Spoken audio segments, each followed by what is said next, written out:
bij het programma van Omroep Friesland Gewest Friesland. In dat programma laten we elke week zien de stukjes en reportages die het zitten in het programma van Gewest tot Gewest. Dat weer een nationaal programma voor televisie.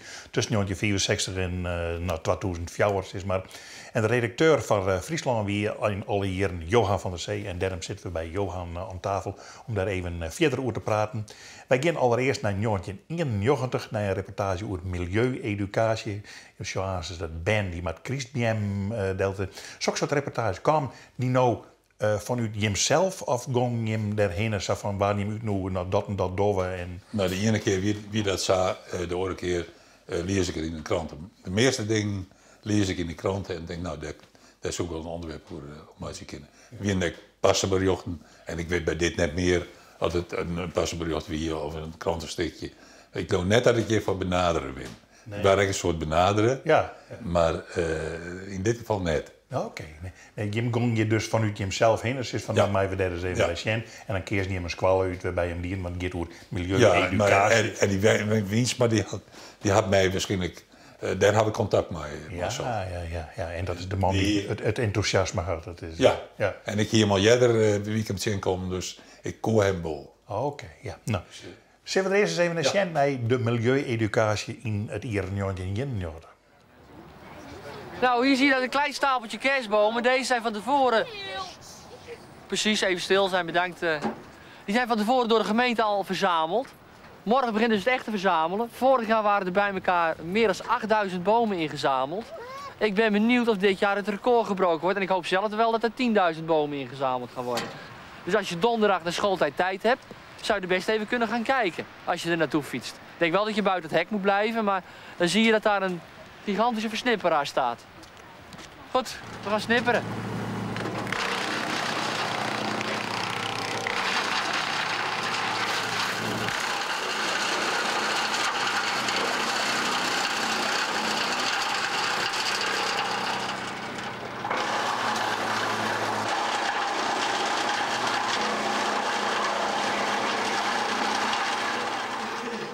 Without onion. Without onion? Without onion.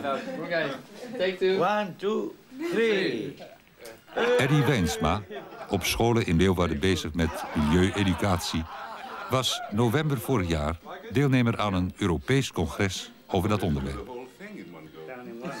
De deelnemers aan het congres waren afkomstig uit 18 Europese landen.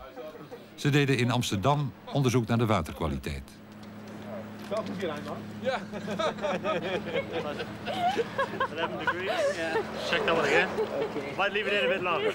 De organisatoren, de Hogeschool Rotterdam en omstreken en de Noordelijke Hogeschool Leeuwarden, lieten het congres varen. Van Rotterdam naar Leeuwarden. Varend door Friesland kon er geluisterd worden naar de manier waarop in Hongarije de opvoeding op milieugebied wordt aangepakt. The process of learning takes place, yes, as I have already mentioned, outside the school, but it's closely related to getting acquainted with the environment. They have to reveal the problems there and search for the solutions. Hoofddoel van het Varend congres was het beter op elkaar afstemmen van de activiteiten op het gebied van milieueducatie in Europa. Vorig jaar hadden we al die kerstboomsnippers daar neergelegd. En toen kwam ik na een maand daar en toen rookte het daar. Ik dacht, is er nu iemand de boel toch nog in de brand gestoken? Hè? Die wou toch die kerstbomen verbranden. Dat was niet zo. Die kerstbomen, die zaten daar allemaal, al die snippers lagen op een berg en er zaten allemaal bacteriën in die berg. En bacteriën willen 2 dingen doen. Die willen 2 worden en die willen eten. Ik vind milieueducatie, ik hoorde laatst iemand zeggen, die had het over milieueducatie is vooral voor mij het verhaal van kringlopen, zei hij. En eigenlijk vind ik dat een heel goede uitspraak. Je bent bezig van, je koopt dingen, je verbruikt dingen, je gooit weer dingen weg. Waar komt het vandaan? Waar gaat het naartoe? Wat zijn de gevolgen ervoor? Want alles moet ergens blijven. Nou, gebeurt dat op alle basisscholen? Milieueducatie? Ja, op dit moment denk ik niet. Er zijn een aantal gemeenten die hebben, ja, ik kan het zeggen, de rijkdom of het verstand een keer gekregen, het licht een keer gezien om te zeggen, wij geven de scholen in onze gemeente extra begeleiding in natuur- en milieueducatie. Ook bij het voortgezet onderwijs staat milieueducatie niet op het lesrooster. Maar op bezoek bij de scholengemeenschap Magister Alwines in Sneek merkten de congresdeelnemers dat het milieu bij allerlei vakken aan bod komt. Bij biologie bijvoorbeeld.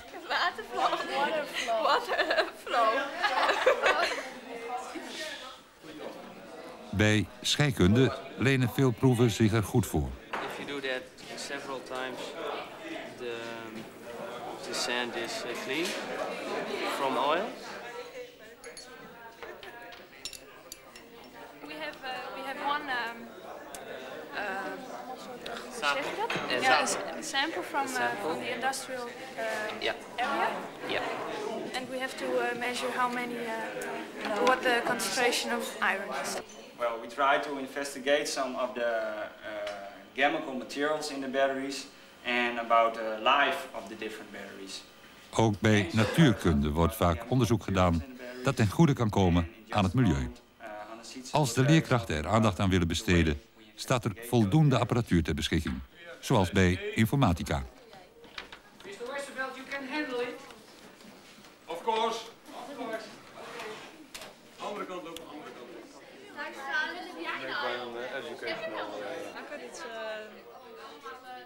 But the pupils. Pupils have 2 hours in a week. 2 hours in a week. In the lower grades, in the higher grades 3 or 4 hours. Oh. Nou zitten we hier met die spullen, we moeten dit hier niet laten liggen. Ik heb 10 emmers meegenomen. Als je nou met z'n drieën 1 emmer pakt... en dan gaan we die snippers brengen naar de bomen toe. Dus gewoon verspreid over de grond hier. Dus dat die berg weg is. Daar staan de emmers. Daar. Of daar. Ik weet het niet. Oh, dat is klaar. Ja, mooi. Vind je dit? Heel erg leuk. Waarom vind je het leuk? Omdat het interessant is. Je kunt er wel veel van leren. En wat leer je er dan bijvoorbeeld van? Nou, hoe je met planten moet omgaan. Doe je nu ook anders met dingen in de natuur, omdat je deze lessen hebt? Ja, wel een beetje. Kun je er ook een voorbeeld van noemen? Ja, eerst ging ik gewoon in bossen en zo spelen. En ging ik op wel veel planten, dus zo trap ik me nou niet meer. Het congres vaart voort en moet tot conclusies komen die een betere samenwerking in de toekomst mogelijk maken. There can be a compromise having a part of this group who can continue the ideas and the atmosphere of this group to the next conference. So may we draw the conclusion that a next conference is wanted. Men werd het erover eens dat er een centrum moet komen waar vandaan informatie kan worden uitgewisseld. Dat er overal in Europa cursussen moeten worden gegeven en dat er over 2 jaar een volgend congres komt, georganiseerd door de Universiteit van Riga in Letland. De verschillen per land zijn nog te groot. Het is hier in Nederland, ik ben dus ook op die conferentie mee geweest. Als je dan inderdaad daar hoort hoe het in het buitenland gaat, dan is het vooral natuureducatie waar men mee bezig is. En dat is inderdaad gewoon vogels herkennen, naar buiten gaan. Kun je zeggen dat het hier beter is? Nou, de problemen zijn niet groter, dus we zullen hier ook meer aan moeten doen. Ik bedoel, op het moment dat je in zo'n klein land als Nederland leeft, dan zou je ook sneller het water aan je lippen voelen staan. De klas is inmiddels bezig de compost van de kerstbomen van vorig jaar te bestuderen. Kijk, ik heb thuis dieren, hè? Zou jij kunnen zien wat voor dier ik thuis heb? Er ligt stro in. Konijn? Ik heb thuis een konijn. Konijn ook verschonen. Dan gaat het in de compost op. Dus al dat stro zie hierin zitten. Een mootje of een beest? Waar? Wat? Nou is het weg. Nou. We hebben ook pindadoppen gevonden, eierschillen. Ja, appels niet meer, hè? Fantaseer je dat nou of heb je het echt gezien? Ja, echt. Kijk maar. Hier. Een pindadop. Hoe vind je dit soort les? Ja, leuk. Je hoeft lekker niet te werken, hè?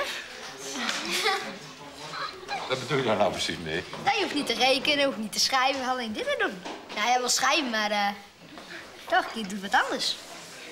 Een soort onderzoekje is dit. In de Tweede Kamer is het al een hele poos geleden aan de orde geweest, de milieueducatie, dat het inderdaad noodzakelijk was. Nou, er is er heel lang en breed over gepraat. Uiteindelijk zijn de plannen gekomen. Er is geld beschikbaar gekomen. Op dit moment spelen overal in het land een aantal projecten. Proefprojecten, pilotprojecten. En dat wordt, ik dacht in 94 of 95 wordt het afgesloten. En dan is het de bedoeling dat scholen op dat moment, alle scholen in Nederland, een x-bedrag krijgen. Wat ze dan verplicht moeten gaan besteden aan natuur- en milieueducatie. Dit was wel makkelijker geweest, want als ik hier, ik denk, nou, een stuk of 20 schepjes van heb, dan heb ik bij elkaar 1 boom verspreid. Dus dat gaat wel veel sneller natuurlijk. Als je het laat composteren, dan wordt het veel minder, maar wat overblijft is juist het beste voedsel voor die planten allemaal die hier in het bos groeien, in jullie bos groeien. Dus wat we nu gaan doen, en dat gaat een stuk sneller denk ik, je neemt een emmer, je vult hem met dit compost en dan moet je wel zo verspreiden dat je een beetje bij de boompjes scoort. Ga maar aan de gang. Ja, leuk hoor, hé. Mag ik een schep? Ja, ik heb een schep. Emmen. Dat weer het hele verhaal.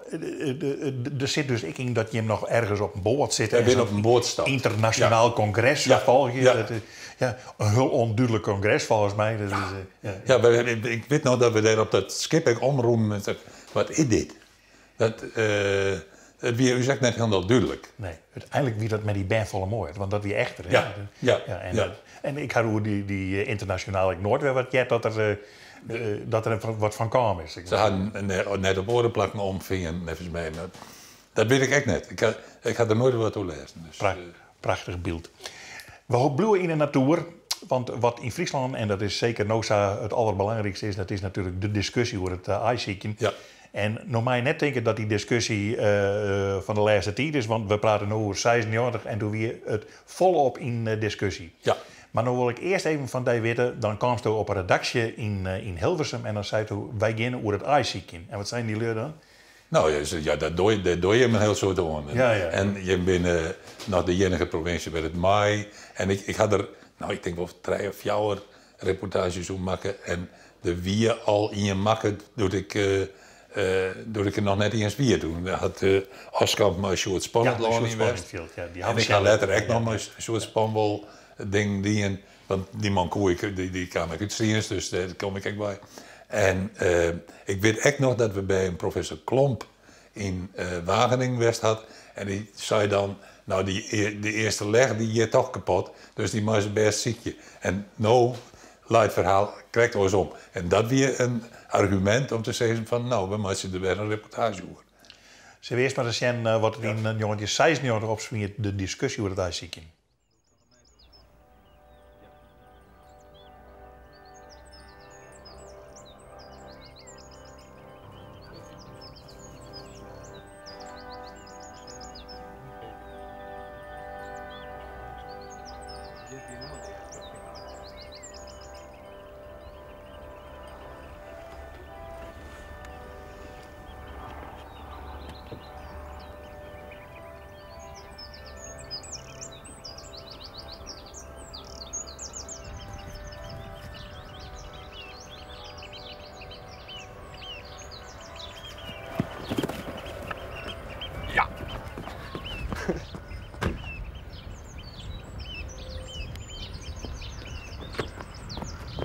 Ik ben voorheen ijszieker geweest en ik doe het nou net meer. Ja, in de zin van ik ijszieker nog wel maar net om daar in mee te nemen. En dan beleef ik een volle willen als vroeger bij het ijszieker en daar in mee te nemen. Dus ik denk dat mensen die in het veld wezen willen om aan te zieken, de lieke volle willen om nog te een beleving kennen om het ijszieker en dan daarin lezen te leren. De nep aan erin zien we. Waarom hebben die eieren er nooit wel? Nou, om te voorkomen met het vangen dat op het moment dat er een slagnetje hoe dat neers gaat en daar de voer erop zit, dan is er kans dat er wat onrustig is en dat hij mij de eieren kusseren kennen. Dus vandaar dat we het zeker voor ons zeker nemen er maar even uit. Voor heel echt liedje naar eieren erin lezen en onmiddellijk naar het vangen weer omlezen. Het is de ringnummer 13704. Plaats 12. Pul. Geslacht onbekend. 7 pul, vleugel 92. Ja, dik 3 weken. Ja. Wat doe je nou precies? Op dit moment dan ben ik doende om de gegevens in DBase-programma in te voeren. Zodat helemaal vanuit het schrift alles in de computer verwerkt is. Dat wil zeggen alles wat ringen is en de datum van op het moment dat we ze ringen in het nest. Dan wegen we ze en na de hand pakken we ze een aantal keren weer om te zien hoe vol dat ze groeit binnen. Ja. Ja, ik kan alleen de skaker wel even opzetten dan. Ja, nou ik doe hem wel even dicht.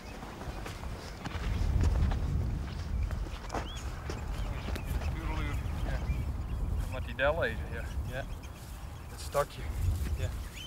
Oh ja, daar lezen. Oh ja, dat klopt ja. Ja. Inderdaad, 2. Ja, 12 en de 4. Ja. Ben uit en nog 1. Het goed ja, die is aanpikt, ja. En die lijkt nog onbewogen, ja.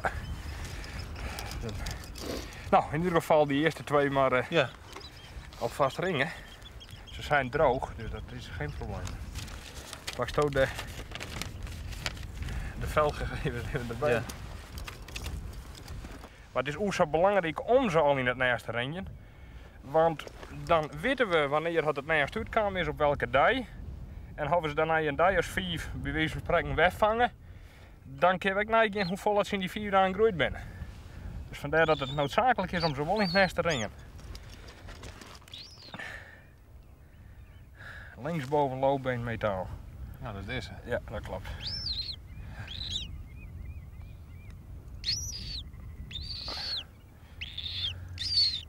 Even de veren ertussen weg.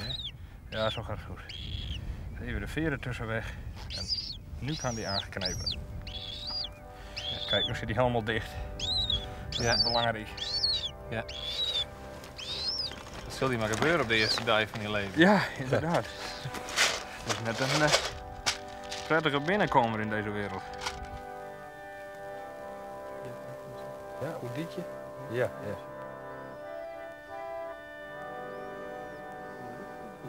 Het gaat goed, ja. Dit is mooi.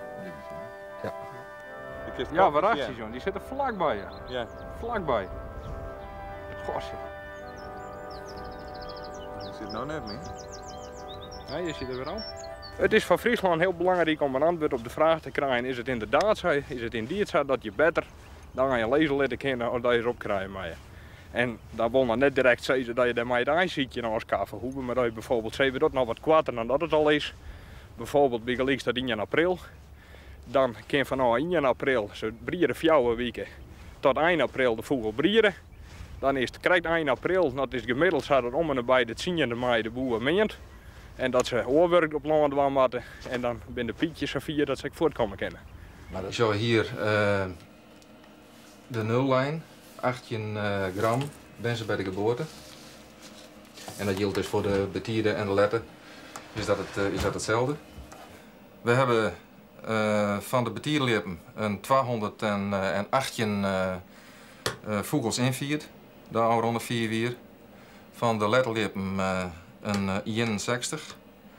Het resultaat in de grafiek is sprekend, want wanneer je dan sjoggt naar de 150 gram lijn, en dat is de lijn waarbij de jonge vlieg vlug binnen, dan lezen we dat die zwerm zo steil oprent dat de jonge vlieg vlug binnen op een leeftijd van ongeveer 28 dagen. En wat betreft de letterlippen, dat is de onderste, de blauwe, die jouwt dus aan dat het ongeveer 10 dagen scheelt met de betierde jongen, dus de letterjongen ben echt 10 dagen letter vliegvlug. Ik ben zelf geen Fries, maar ik ben een beetje voorzichtig om tegen de Friesen te zeggen als bioloog om meteen wat te gaan verbieden. En het probleem in de biologie is, als iedereen zou rapen, zou dat voor de kiwi, het gaat er altijd om, ben ik beter als mijn buurman? Of ik kan het ook anders zeggen, ben ik vroeger als mijn buurman? Daar komt het eigenlijk op neer.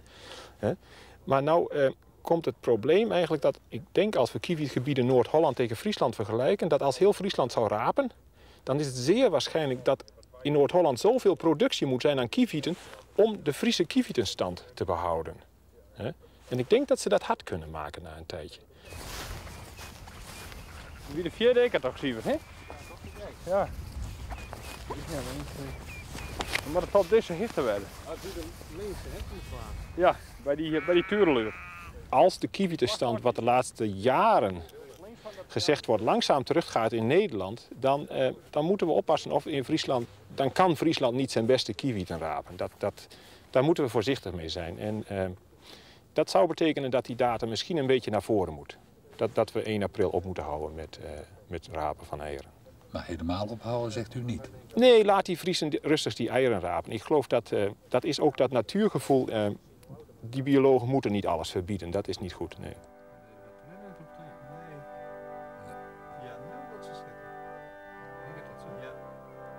Ja, die zit. Ja, ze zit het net. Ja?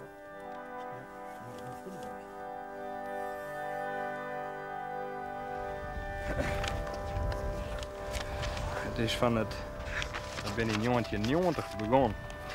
Maar toen ging er nog geen gebruik van kleurringen. Toen ringen we al in het metaal. Ja.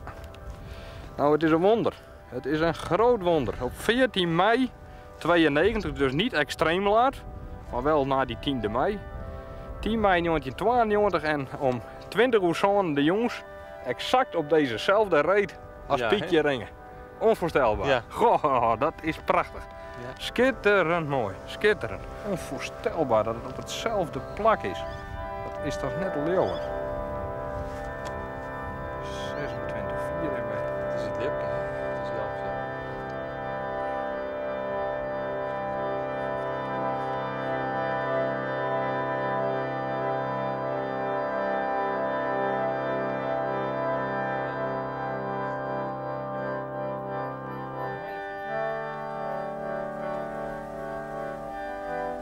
Heel mooi, mooie beelden. En die ene man vond ik zo mooi. Die zei van ja, Noord-Holland maar aan een zak zetten. Want Friesland die redt het net meer op totdat het ijsziek in, zeg maar zitten. Dus dan verdwijnt het zo voorzichtig als ze dan winnen. Ja. Ze zijn net van Friesland doet het fout. Nee, ach ja, zo is het in Friesland aan de gang. Nou, dan maar wij er maar redden dat het oorskent. Ja, nou ja, het is nou oors, want we maken het muziekje. Dus, nee, maar de tjenstaan uit Holland is in de ren van de jaren natuurlijk volle grutter. Ja. Maar win je een partij in die discussie? Nee, wij winnen geen partij. Ik ben zelfs net zo'n groot voorstander van het lipijsziekje, maar dat heb ik wel wat de boete litten. Wij kregen, in verband met, voordat deze uitsturingen weer, telefoontjes in Hilversum, dat we dit eigenlijk maar net uitsturen mochten. Ja. Want je wie een man en wordt is aan de eerste leg krijgt de sterkste leg. Ja. En dus je moet ophouden. Ja, professor Piersma zei het nog. Ja. Maar je had lekker goed uitstuurd. We hebben net kistenlitten, de BFVB. En wij hebben nou ook net kistenlitten, Ramschellitten, die reportage uit 1996 uit van Gewest tot Gewest in het programma Gewest Friesland. En dat is de Nijwekenwer.